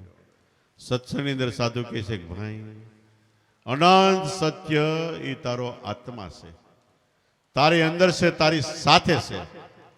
અને જાણવા જેવો, જોવા જેવો, અનુભવવા જેવો એ તારો આત્મા છે. એમાં ભાવ પ્રેમ રાખજે. સગાળશા કે પણ કેવી રીતે? તો કે તારે ફક્ત એટલું રાખવાનું કે હું આત્મા છું, હું આત્મા છું, હું આત્મા છું. એટલે આત્મજ્ઞાન આપનાર આત્મજ્ઞાની પુરુષ તને મળી રહે. અને 3 કાળમાં હું દેહ નથી, ઇન્દ્રિયો નથી. આપણે એ જ ભાવ રાખવાનો કે દેહ હું નથી, દેહ મારો નથી. મારો કરવા જાઓ તો એક દિવસ છોડી દેવાનો છે. એટલે કબીર સાહેબ કે છોડો આશા અપને તનકી, નિર્ભય હોય ગુરુ ગુણ ગાય. કયા કબીર એસી લગ્ન લાગે તો તુરંત મિલે ગુરુ આય, ગુરુ સે લગ્ની કઠિન મેરે ભાઈ. આપણો દેહ નથી ને આપણો કરવા જાવ તો એક દી પરાણે છોડવો જ પડશે. એ કરતા પહેલા છોડી દો. દેહ ભાવ છોડી રહ્યો તો દેહની અંદર દેહી એવો આત્મા સહી નજીક આવશે. વેલા મોડો ક્યારેક સાક્ષાત્કાર કરાવનાર મહાપુરુષોનો ભેટો થઈ જાય. ઓલા મહાત્માએ એવું 2-3 દિવસ સુધી દેહ ભાવ છૂટી જાય, આત્મા ભાવ પ્રગટે એવો સત્સંગ આપ્યો. અને ચોથે દિવસે બે માણસની સેવા, પ્રેમ ભાવ જોઈને પ્રસન્ન થઈને કે માગો માગો. ત્યારે સગાળશા કે બાપુ કાંઈ માગવાનું નથી, ફક્ત પરિબ્રહ્મ પરમાત્માની ભક્તિ અમારા હૃદયમાં વાસ કરી રહે, એ જ અમારી મગની માગ છે. કે તો કે નહીં માગો. 1 વાર કીધું, 2 વાર કીધું, 3જી વાર કીધું. સગાળશા કે ન જોઈ કાંઈ. એ કે મોક્ષ માગી લ્યો. કે એ તો તમે મળ્યા એટલે મોક્ષ જ છે. સંગાવતી કે તારે કાંઈ માગવાનું? સંગાવતી કે હા. એ કે અમને વંશ પરંપરા ભક્તિ આપો, પસંદ થયા હોય તો. તથાસ્તો આપી. પણ કે આપી પણ અમારે ત્યાં છોકરા જ નથી, વંશ પરંપરા ભક્તિ કેવી રીતે થાય? એ કે તમારે પહેલા કહેવાય નહીં. એ કે અમે એટલા હાટું ક્યાં તમને સેવતા હતા. તો કે જાઓ, વચને બંધાણો છું, તમને કહું છું કે તમારે હવેથી કોઈ પણ સાધુ સંન્યાસી મહાપુરુષો આવે તન મન ધન લગાવીને સેવવાના. તમને એમ લાગે કે આ યોગ્ય વ્યક્તિ છે એટલે એને તમારે પેરામણી કરાવવાની. જે કાંઈ ડ્રેસ પહેરતા હોય, વેશ પહેરતા હોય, એ બધો વેશ આપવાનો. અને એના જે વસ્ત્રો પહેરેલા હોય એ લઈ લેવાના પ્રસાદી રૂપે. એ વયા જાય ને આઘેરાક જાય એટલા ધૂણો છે, ધૂણામાં નાખવાના વસ્ત્રો. વસ્ત્ર બળે નહીં, ઉલટાના ઉજ્જવળ થઈ જાય, પાછા એના પગ દોડીને પકડી લઈ જાઓ કે એ તમને પુત્ર આપશે. આને તો એવું નિયમ ચાલુ રાખ્યું. એકવાર કોઈ એવા યોગેશ્વર આવ્યા, એને લાગ્યું કે આ યોગેશ્વર છે. યોગેશ્વર એટલે યોગીઓના ઈશ્વર. યોગી એટલે જે ધ્યાનની સાધના કરતા હોય એના ભગવાન. બે ત્રણ દી એનોય સત્સંગ કર્યો એની પાસેથી. પછી એને એમ લાગ્યું કે આ યોગ્ય લાગે છે. એના ઉપવસ્ત્રો, પહેરેલા વસ્ત્રો લઈ લીધા અને પોતે નવા વસ્ત્રો પહેરાવ્યા. એ મહાત્માએ વિદાય લીધી એટલે આને સીધા વસ્ત્રો અગ્નિના ધૂણામાં મૂક્યા. એકદમ વસ્ત્રોમાંથી પ્રકાશના શેરડા ફૂટવા, ઝરણા ફૂટવા માંડ્યા. બે દોડતા જઈને એના પગ પડાવ્યા, પાછા પધારો.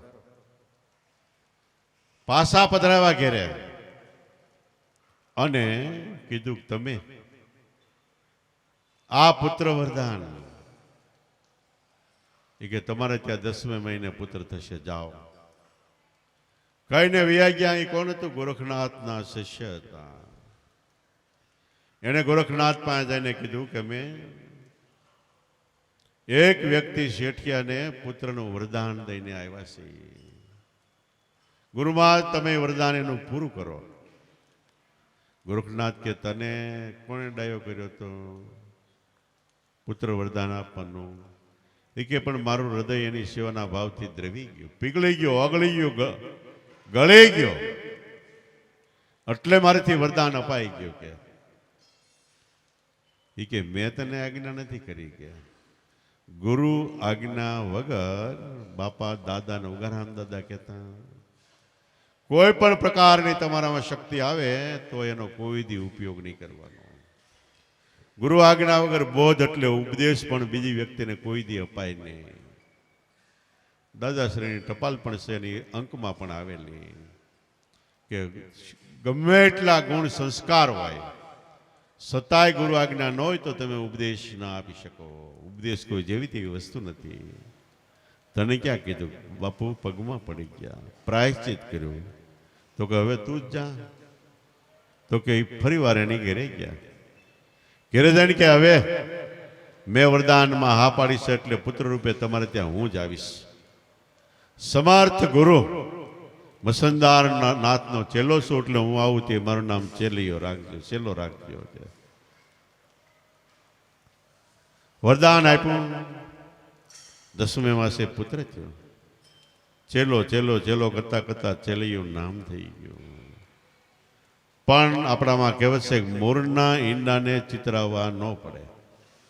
મોરનું ઈંડું બહારથી જુઓ તો સફેદ હોય આખું, પણ બચ્ચું નીકળે એટલે મોરના જેવું નીકળે. ચિત્ર ન કરવું પડે. પીસી લઈને ક્યાંય પીસા કે એનો આકાર કલર પૂરવો ન પડે. એમ ગુરુના બાળક હોય બરોબર થાય યોગ્ય તો જે સંસ્કાર એના છે એ સંસ્કાર ઓટોમેટિક અંતરમાં આવે. 3 ભેદ છે. એક ગમે એટલું સમજાવી છતાંય ન સમજાય એમાંય ફેર છે. એક સમજાવીને સમજી જાય એમાંય ફેર છે. અને એક મેળાએ સમજાઈ જાય એનામાં ફેર છે. યોગ ભ્રષ્ટ આત્મા આગલા જન્મનો જો યોગ હોય તો મેળાએ સમજાઈ જાય છે. એટલે મોરના ઈંડાની અંદર પીસી લઈને ચિતરવું ન પડે એમ આને નાનપણથી ઓટોમેટિક સંસ્કાર આવી ગયા. પોતે ઘરનું સેવાનું કામ સંભાળી લે. સાધુ સંત તો પગે લાગે. વિવેક પ્રેમ મર્યાદાથી તન મન ધન લગાવીને સેવા કરે. નિશાળમાં મોકલે તો માસ્તરજી કે એની પહેલા આને આવડી જાય. એમ કરતા કરતા ગોરખનાથને એમ થયું મારા શેલાને મેં સગલશાના અહીંયા મોકલ્યો છે. અત્યારે એની કઈ સ્થિતિ હશે? સંસ્કાર એનામાં એના હશે, સંસ્કાર આવ્યા હશે કે નહીં? પરીક્ષા કરવા માટે, સગાળશાની પરીક્ષા કરવા માટે પોતે ગોરખનાથ નવાગામની બાજુમાં, બિલખાની બાજુમાં નવાગામના એક વડ નીચે રક્તપિત્યાનું રૂપ લઈને આવ્યા. રક્તપિત્ત એટલે આખા શરીરમાંથી કોડ જેવી ચામડી અને માલિપાથી રક્ત એટલે લોહી અને પિત્ત એવું નીકળે, દુર્ગંધ આવે, પાય ઊભું ન રહેવાય એવું રૂપ લઈને બેઠા. સગાશા નીકળવાના હતા તઈ શિગાળશા દોડીને સાધુ જોઈને પગમાં પડી ગયા, હાલો મારી ઘેરે, પણ હું તો રક્તપિત બાપુ, એની સામે મારી દ્રષ્ટિએ નથી, તમારા શરીર સામે હું કાંઈ જોતો નથી, જોવાનું તો ફક્ત તમારું સ્વરૂપ, તમારો આત્મા, તમારું જ્ઞાન, તમારો વૈરાગ, એની સામે જોવાનું છે. એટલે ઘણા મહાપુરુષો કે જાતને પૂછીએ સાધુ કી પૂછી દીजिए उसका જ્ઞાન, મૂલ કરો તલવાર કા પડા रहने दो જ્ઞાન. સાધુ સંતોની જાતિ જ્ઞાતિ ઠેકાણું રૂપ કાંઈ જોવાની જરૂર નથી, મૂળ કરો તલવારનું. તલવાર ચલાવલ કાપી નાખે છે કે નહીં એ જુઓ. એમ સાધુ સંતોને સેવતા સેવતા આપણો ઉદ્ધાર થાય છે કે નહીં એ જુઓ. બીજું બધું જવા દો. બીજું જોવામાં રહી જાવ તો ઓલું બાકી રહી જાય, જોવાનું બાકી રહી જાય, નહીં જોવાનું કેટલું જોવાનું થઈ જાય. ભલે બાપુ પધારો. ખાટલા ઉપર બેસાઈ રહ્યા અને સગાળશા સંગાવતીને કીધું ફર્સ્ટ ક્લાસ રસોઈ બનાવી આપણે સાધુને જમાડી. તો એ કાંઈ સાધુ ન બોલ્યા. રસોઈ તૈયાર કરીને આવી સગાળશા સંગાવતી, એટલે કે હાલો જમવા પધારો. બેસાડ્યા, પીરસ્યો. એ કે હું તો અઘોરી બાવો છું, શમશાનમાં રહેવા વાળો છું, આ તમારી અનાજની રસોઈ છે, હું જમવા વાળો નથી. કે હું જમું, તમે શું જમો બાપુ? કે હું જમું માંસ જમું. કે પેલા તો બે વાણિયા એટલે ધ્રુજી ગયા. છતાંય મનથી એવું થતું કે આ વ્યક્તિ મહાન છે. મન એ તરફ ખેંચાતું હતું, બાપુ એ કરી દે. કે બેસો. કે બેસાડીને જે માણસ વાસ ન લઈ શકે સગાળશા બજારમાં જઈને મટન લઈ આવ્યું, રાંધીને પછી કે લ્યો પધારો જમવા. એ કે શેનું મટન રાંધ્યું? તો કે બજારમાંથી લેવા ગઈ ને જમતો હું માણસનું મટન, શમશાનમાં રહેવા વાળા મળદા આવે એને વિખીને ખાવાવાળા અઘોરી બાવા છે અમે. કે નો હાલે. હવે આ બે ધ્રુજી ગયા. હવે કેમ કરવું? તો સંગાવતી તૈયાર થઈ ગયું, હું કટાર ચલાવીને હું મરી જાઉં અને મારું મટન રાંધીને આને ખવડાવો. કે કટાર ખેંચવા જાય છે તો આ ફરીવાર આ યોગી પુરુષ રૂપે આ ભગવાન ગોરખનાથ કહે છે કે નહીં, આ સ્ત્રી ખલાસ થઈ જાય એટલે અબુલા ખલાસ થઈ ગઈ, એનું હું મટન નથી ખાતો. કે છેલ્લે સગાળશા કે હું કટાર ખાઈને મરી જાઉં, મારું મટન ના આપો. તોય ઓલો ના પાડે છે કે નહીં, આ ખલાસ થાય તો આ બાય રાંડી રાંડ કહેવાય, એનું ઘરનું મટન ન ખાવ. કે એને તો વાળીઓ ક્યાં લેવો તો શેલિયા ઉપર લેવો હતો. છેલ્લે બે માણા વિચાર કરે છે કે હવે આપણે વધ્યું શું, શેલિયો. શલિયાને લેવાની તૈયારી કરે છે, લેવા જવાની નિશાળે ગયો તો તા ભગવાને બીજું રૂપ લઈને શલિયાને કીધું કે જા ભાગતો થઈ જા, તારી ઘરે કોઈ અઘોરી બાવો આવ્યો છે ને તારું મટન ખાવા માગે છે ને તને મારી નાખશે. કે શેલિયો કે નહીં, ભાગું તો મારી ભૂમિકા લાજે, ભાગતો થઈ જાવ તો મારી ભૂમિકા, જે ભૂમિ ઉપર મેં અવતાર ધારણ કર્યો એ ભૂમિ લાજે, ભાગું તો મારી ભૂમિકા લાજે. આપણે સત્યમાંથી જો ચલિત થાય તો આપણી જન્મદાતા માતાને પણ ધિકાર પડે છે. કા માતા તું ભગત જણીજે, કા દાતા ને કા સુર, નહીતર રેજે વાંજણી મત ગુમાવીશ નૂર, મહાપુરુષો કહે છે. એમ ભાગું તો મારી ભૂમિકા, ધરતી લાજે બોરિંગ નો જીલે બાર. બોરિંગ એટલે સાપ ભયંકર. પૃથ્વીને એમ કહેવાય છે બોરિંગ સાપનો આધાર છે, એની ફેન ઉપર પૃથ્વી ટકી છે. છેલ્લે કે હું ભાગતો થઈ જાઉં તો મારું સત્ય હારી જાઉં તો બોરિંગ પૃથ્વી ઉપર, પૃથ્વીનો આધાર બોરિંગનો છે, બોરિંગ પૃથ્વી ઝીલે ને પૃથ્વી ધ્રુજીને રસાતાળ વહી જાય છે. ભાગું તો મારી ભૂમિકા લાજે બોરિંગનો જીલે બહાર. મેરુ સરીખા ડોલવા લાગે. મેરુ પર્વત એક બાર છે ખાલી, એનાથી 10 ગણો જમીનમાં છે. બીજા બધા બહાર હોય કરતા થોડાક જમીનમાં હોય, પણ આ 10 ગણો જમીનમાં છે. એ કે ભાગો તો ઈ ડોલવા લાગે, મેરુ સરીખા ડોલવા લાગે. આકાશને આધાર, આકાશને આધાર સત્યનો છે. આખું આકાશ સત્યને આધારે છે. જેથી ભાગવતમાં લખ્યું કે જેથી સત્ય નીકળી જાય જગતમાંથી તે આકાશ કડડ ભૂસ કરતું હેઠું આવીને પૃથ્વી પર પડીને મનુષ્ય જીવ સૃષ્ટિ સાફ કરી નાખશે. ભાગુ તો મારી ભૂમક્યા લાજે ભોરિંગનો જીલે ભાર, મેરુ સરીખા ડોલવા લાગે આકાશને આધાર. છેલ્લીઓ સતનો સુકે ને મેરામણ માજા ન મૂકે. છેલ્લીઓ કે મરી જાવ તો બેતર છે હું સતનો સૂકું, ને મેરામણ એટલે સમુદ્ર માજા ન મૂકે, મર્યાદા ન મૂકે. સમુદ્ર મર્યાદામાં છે એટલે એકવાર મર્યાદા છોડશે આખી પૃથ્વીમાં પાણી પાણી થઈ જાય, સાફ થઈ જાય. ઉનાળામાં સમુદ્ર હવા ગજ ઊંચો હોય અને ચોમાસામાં 999 નદીઓ સમુદ્રમાં ઠલવાય છે તો સમુદ્ર હવા ગજ નીચે વહી જાય. આ એની ખરેખર મર્યાદા છે. એટલે શેલીઓ સતનો સુકે મેરામણ માજા ન મૂકે. ભગવાને ખૂબ ડગાવવાની મહેનત કરી ન ડીગ્યો, ઘેરે આવ્યો. ત્યારે સગાળશા ને સગાવતી કે દીકરા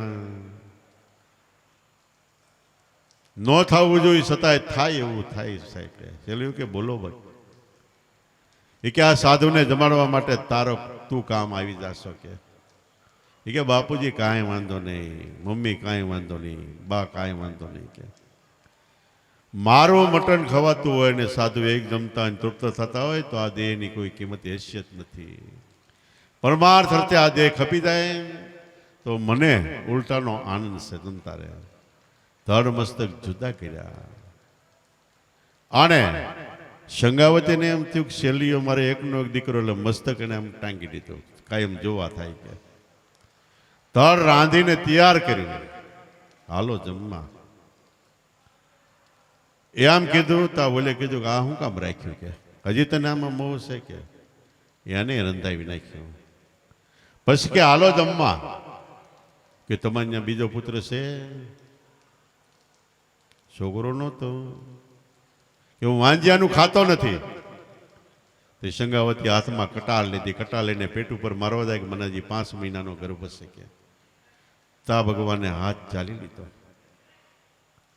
ત્યારે અસલ ગોરખનાથના રૂપમાં આવી ગયા અને કીધું કે તું મારા છેલ્લા રૂપે શેલી આવ્યો, એ આજે પરીક્ષામાંથી પાર પડ્યો, શેલિયાને સજીવન કર્યો.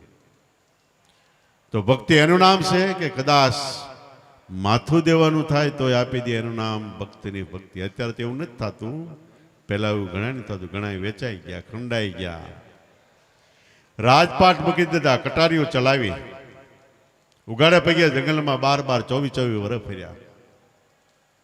છતાંય જેના મનનો ડગ્યા, ગંગા સતી કે મેરુ ડગે પણ મનનો ડગે, ભલે ભાંગીને પડે બ્રહ્માંડ, ગમે એવી વિપત પડે, દુઃખ પડે, વણસે નહીં, ફરી ન જાય. સો હરિજનના પ્રમાણ, સંતો મહાપુરુષોના પ્રમાણ એ છે. તો પહેલા ભક્તિ એવી હતી, ક્યારેક ક્યારેક પરીક્ષા થઈ જતી, અને પરીક્ષા કરતા તો ભગવાનને ભારે પડી જતું, ભાગવું ભારે પડતું એને.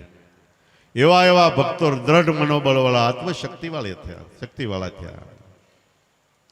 અને એ બધાએ એમ માગ્યું હતું ભગવાન પાસે, તમે કળયુગમાં કોઈની પરીક્ષા નહીં કરતા, નકર તમને નહીં માને. અત્યારે પરીક્ષા નથી થતી, પણ એ વખતે કેટલાયની પરીક્ષાઓ થઈ ગઈ. હવે યાદ રાખો, પરીક્ષા કોની થાય છે? નામ મળ્યું, નામમાં મન મળી ગયું એટલે બીજું કઈ કરવા પણ નથી. પછી પરીક્ષાની જરૂર નથી. પણ છતાંય તમે એમ કહો કે મારે ગમે આમ થઈ જાય, મેં ટેક લીધી, એ ટેક ન છોડું, તો ભગવાન જરાક ડગાવી જોઈએ આની ટેક કેટલીક છે. પરીક્ષા આદરે, પણ સંતો એવા છે કે ડગતા નથી અને ભગવાનને ભારે પાડી દે છે. આ ભક્તિ છે, શોખ વશે ઊભો કરેલો થાંભલો છે. આપણે પાદર હોય, પાદર પાસે અવેડો હોય, અવેડા પાસે શોખ વશે થાંભલો ઊભો હોય તો ત્યાં ઢોર પાણી પીવા આવે, એ આમ વાહો ગહે, થાંભલો ડગમગાવવા તોય ડગમગે નહીં. કેટલાય ત્યાં બેહે, કેટલાય પાણા મારા ગમે એમ કરે, પણ થાંભલો ડગમગે નહીં. કોનો ડગમગે? ફાઉન્ડેશન અંદરમાં મજબૂત ભરેલું હોય, ઊંડે સુધી પાયો નાખ્યો હોય એને.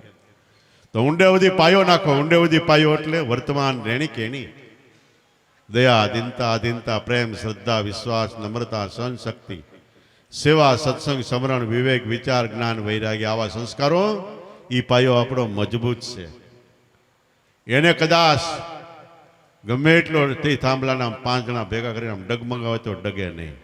અને ઢોર વાહો ગયે તો વાહો સોલાઈ જાય, પણ થાંભલો ન ડગે. એવું મનને મજબૂત કરો. અને એને માટે મહાપુરુષો કે ડગમગ દોર મનકા ડગે નહીં સોય પદ અપરંપારા. મનને ગમે એવું તકલીફ આવે છતાંય મન ભક્તિમાંથી, ધ્યાનમાંથી, સમરણમાંથી, સદગુરુ શરણમાંથી, વર્તમાનમાંથી વિચલિત ન થાય. સોય પદ અપરંપારા. સદગુરુ શરણે માધવ બોલ્યા કે એનાથી દિલ બીચ અંતરમાં દેખ્યા દીદારા. દીદાર એટલે દર્શન થયા અંતરમાં. તો ભક્તિમાં જો તમે જીદ કરો, ગમે એમ થાય ન મૂકો તો પરીક્ષા થાય ક્યારેક. એમાંય ન મૂકો તો એની સમવડ કોઈ નહીં. એના નામ ઇતિહાસને પાને અમર થઈ ગયા છે. ગંગા સતી જેવાને કહેવું પડ્યું કે મેરુ ડગે તો મન નો ડગે, ભલે ભાંગીને પડે બ્રહ્માંડ. ગમે એવી વિપત પડે પણ વણશે નહીં સોય હરિજનના પ્રમાણ. અને કદાચ મન ડગુબગુ થતું હોય તો ગોરખનાથ કે પક્કી ધડીકા તોલ કરી લે. ઉણ પ્રાકમાં એક રતી પાકો ધડો બાંધી લે. મારી પાસે વસ્તુ બરોબર છે કે નહીં. વેદ શાસ્ત્ર, પુરાણ વાસ, રામાયણ, મહાભારત, મહાપુરુષોની વાણી વાસો તો ખ્યાલ આવશે આ તો અસલ વસ્તુ છે. પક્કી ધડીકા તોલ કરી લે. ઉણ પ્રાકમાં એક રતી મસંદ ચરણે ગોરખ બોલ્યા કે અલખ લખે સો ખરાત હતી. એમ જીવનમાં સહી તો ક્યારેક તકલીફ આવવાની, ક્યારેક દુઃખ આવવાની, ક્યારેક મુશ્કેલી આવી, પણ ભક્તિની લાઈન અલગ છે. આપણે આમ કરીએ એટલે ભક્તિ કરીએ એટલે આમ થાય એમ નથી, ખોટી વાત છે. ભક્તિ કરવામાં તો એ લાઈન અલગ છે. એમાં તો ફક્ત હૃદયનો પ્રેમ, ભાવ, વિશ્વાસ, શ્રદ્ધા, આ બધા સંસ્કારો એ ભક્તિને ઉજ્જવળ રાખે છે. મિલિટરીની સામે સામે લડાઈ થાય, પેદલ મિલિટરી પેલડ સામે સામે હાથ પગે હાલી જતી હોય, સામે સામે લડતી હોય લડે. પણ કોક એવો હોય તો આકાશ મિલિટરી ઉપરથી ઉતારે, સત્રેથી ઉતારે. હવે એ મિલિટરીને નાશ કરવી હોય તો સામે આકાશ મિલિટરી બીજી આપણે મૂકવી પડે. એમ આ કામ, ક્રોધ, મોહ, લોભ એ બધી મિલિટરી આકાશ મિલિટરી છે. અને એની સામે આપણે લડવું હોય તો સેવા, સત્સંગ, સમરણ, વિવેક, વિચાર, જ્ઞાન, વૈરાગ્ય એ સામે આકાશ મિલિટરી છે. બેની જો લડાઈ થાય તો આપણી મિલિટરી જીતે. પણ ક્યારેક આપણી પાસે પેદલ મિલિટરી નહીં, સામો જેવો ઉપયોગ કરે એવો ઉપયોગ આપણી સામે થવો જોઈએ. રામ રાવણની લડાઈમાં લક્ષ્મણને રામે કીધું કે ભાઈ ગમે એમ થઈ જાય. રાવણના પુત્ર મેઘનાદ સામે લડાઈની લક્ષ્મણની શરૂઆત હતી. ગમે એમ થઈ જાય તો બ્રહ્માસ્ત્ર છોડતો નહીં. લક્ષ્મણ કે ભલે. એમાં ઓલો મંડો એક શસ્ત્ર છોડે એટલે લક્ષ્મણ બીજું છોડે એની સામે ખાળવાનું. ઓલો ઈથી મોટું છોડે, લક્ષ્મણ ઈથી મોટું છોડે, ઈથી મોટું. એમ કરતા કરતા શસ્ત્રો, હથિયાર જેટલા હતા બધા પૂરા થયા. છેલ્લો હથિયાર એક વધતું હતું, બ્રહ્માસ્ત્ર. હવે એ તો રામે ના પડી હતી અને ઓલા મેઘનાદ કોઈ ના નથી પડી. એણે છોડ્યું લક્ષ્મણ ઉપર. લક્ષ્મણે જોયું કે બ્રહ્માસ્ત્ર આવે છે, પણ ભાઈએ ના પાડી છે. એટલે તરત જ બેસી ગયો. બેસીને ભાઈ આત્મા રામના સ્મરણમાં બેસી ગયો. બ્રહ્માસ્ત્ર લક્ષ્મણને આટા મારી અને પાછું વહી ગયું.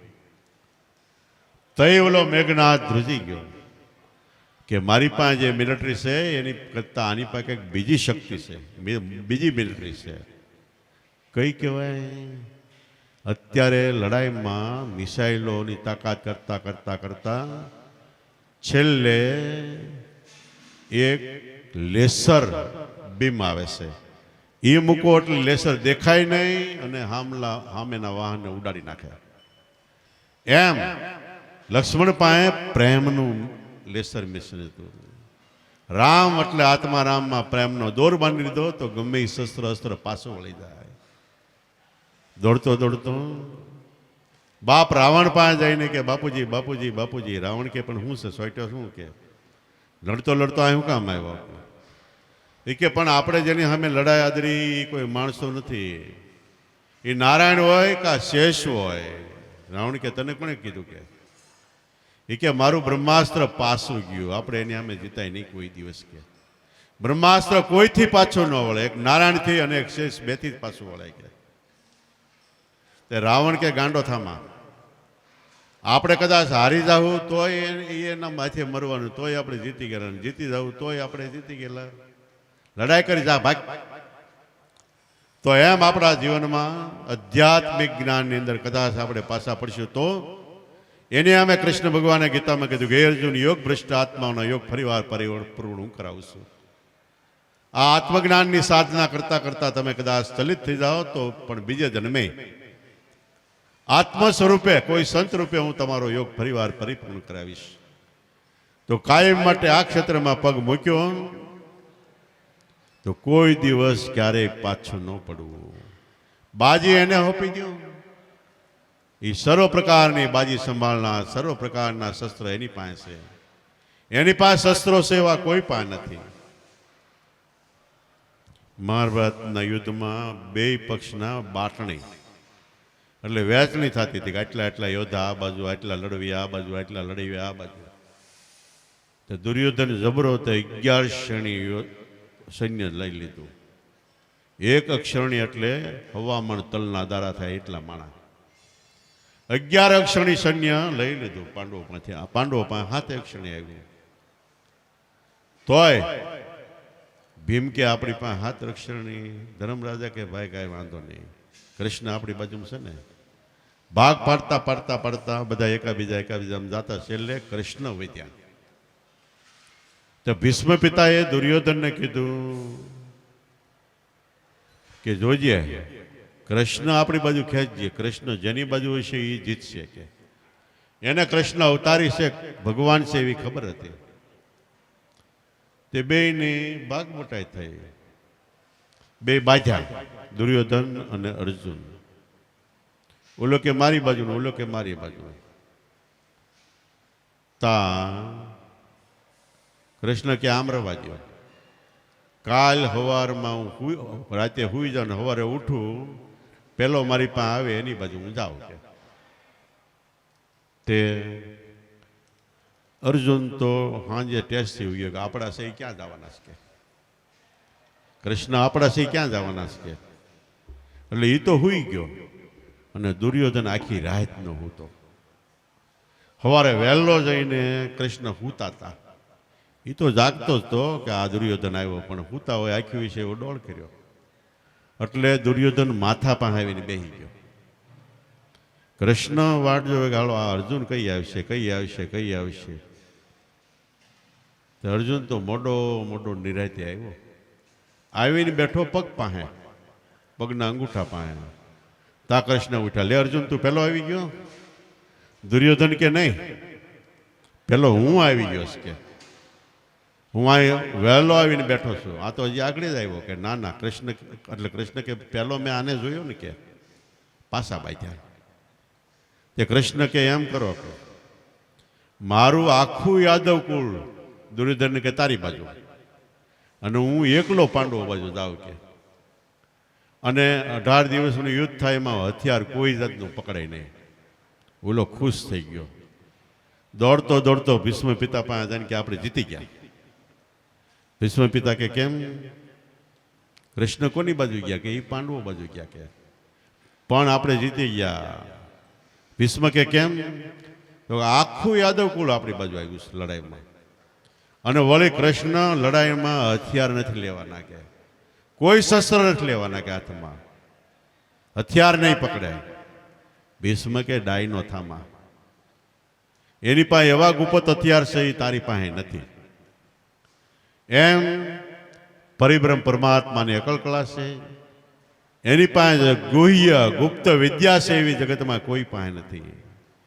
કૃષ્ણ ભગવાને અર્જુનને ગીતામાં કીધું કે અર્જુન તને અતિ ગોપને એટલે ખાનગી રે એવો યોગ આપું છું. ગુહ્ય વિદ્યા, ખાનગીમાં ખાનગી જે વિદ્યા છે, જે વિદ્યાથી તારા મનને જીતી શકાય, જે વિદ્યાથી અંતરના દરેક દુશ્મનો જીતી શકાય, જે વિદ્યાથી તારું જન્મ મરણ મટે એ વિદ્યા આપું છું. એ વિદ્યા આપણને સદગુરુ આપેલ છે. તો સદગુરુ પાસે એવા શસ્ત્ર, એવા અસ્ત્ર છે કે કોઈ પણ પરિસ્થિતિની અંદર એ શસ્ત્રનો ઉપયોગ ક્યાં કેવો કરવો એ જાણે છે. એક શસ્ત્ર મહાભારતના યુદ્ધમાં આવ્યું. એ શસ્ત્ર આખી સેનાને ખલાસ કરે. એટલે કૃષ્ણ કે બધા હેઠા બેહી જાઓ. બેહી ગયા. શસ્ત્ર મૂકી દો.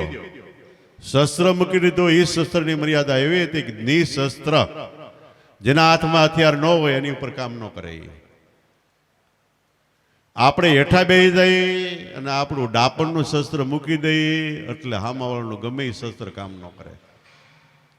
પણ ડાપણ વગાડ્યા વગર રહે જ નહીં ને. એક ડોશીમાં અને એને એક છોકરો બે રહે. બાજુમાં એક પાડોશી રહે. પાડોશી બહુ નટખટ ને તૈયાર ને ગમે એને બધું એનું કામ. એમાં મળ્યા એને ગુરુ. ગુરુ મળ્યા એટલે ગુરુએ કીધું કે હવે તું કોઈને બધવતો નહીં કે. તો કે ન બધું. 2-3 વર્ષ થયા હતા. એક દી યાદ આવ્યું, હારું હું કોઈને બધવા નથી, બાંધવાની કળા ભૂલી ગયો હોઈશ કે જાણતો હોઈશ કે આજે ખતરો કરી દો. ડોશીમાન કે તમારો છોકરો મોડે મોડે આવે છે, એ ક્યાં જાય તમને ખબર છે? કે ના ના. તો કે એ રોજ બહાર જાય છે અને દારૂ પીને આવે છે. એટલે ડોશીમાં કે જા મારો યા ખોટા કે. તો કે ના ના, આજ ઊંઘી જોયો કે. અને છોકરાને સડાયો પછી કે માજી અને હમણાં કંઈક વળગાડ થઈ ગયો છે કે મને એવું લાગે ડાકણ વળગી છે કે તું હુઈ જાય તો તારી પાસે તને કદાચ બટકું ન ભરી જાય, ધ્યાન રાખજે કે. તો કે ભલે. તો છોકરો મોડો આવ્યો અને હૂતો પણ જાગતો તો. એને એમ કે ડોશ મારા માજી આવે, ઓલો કહેતો તો એ હાસું પડે. તો હૂતો જાગતો તો ડોશી મને એમ થયું છોકરો પીને આવ્યો છે કે મોઢું ઊંઘવાઈ ગયા. તા ઓલાને એમ થયું કે નક્કી ડાકણ આવી. 2-3 મારી હામી બાધાબાધી થઈ પડી. લખણ અજમાવી દો યા પાસા બાંધતા બધાવતા આવડે છે કે નહીં એમ. તો આવા શસ્ત્રો ઘણા માણસો પાસે ઘણા હોય એવા આપણી પાસે મૂકી દેવાના. નગર ખોટા ડખા થાય તો જિંદગીમાં આપણે સર્વ પ્રકારે હારી જવું. બધી હારમાંથી મુક્ત થવું હોય તો શુભ બેહી જાઓ. શસ્ત્ર આપણી પાસે જે કળા હોય, વિદ્યા હોય મૂકી દો અને ગુરુના બાળક બની જાઓ. બાળપણમાં ભક્તિ કરે એટલે ગુરુના બાળક થઈને ભક્તિ કરે. જગમાં રહે ઉદાસ, તીર્થો પણ એની આશા કરે, કબ મિલે મેરા દાસ. તો એવી આધ્યાત્મિક ઊંચામાં ઊંચી ભક્તિ મળી છે આપણને. ખાઓ પીઓ હરો ફરો મોજ કરો, પણ મનને ગુરુના બાળક બનીને તન મન ધનથી સેવી, મન વચન કર્મથી પરાયણ રહીને કાયમ માટે થાય એટલું સ્મરણ કરો ને બાકી મને એને હોપી દો એટલે આપણા જીવનને ધન્યવાદ અને બેડો પારશે. ધીમો ધીમો વરસાદ ચાલુ થયો એટલે હવે બંધ કરી છીએ. વળી અમારી તબિયતને હિસાબે અમે હમણાં થોડા દિવસે ગાતા હતા વારે વારે કે આરે ધર્મે વેગ વરસાદ હવે વરસવા માંડ્યો.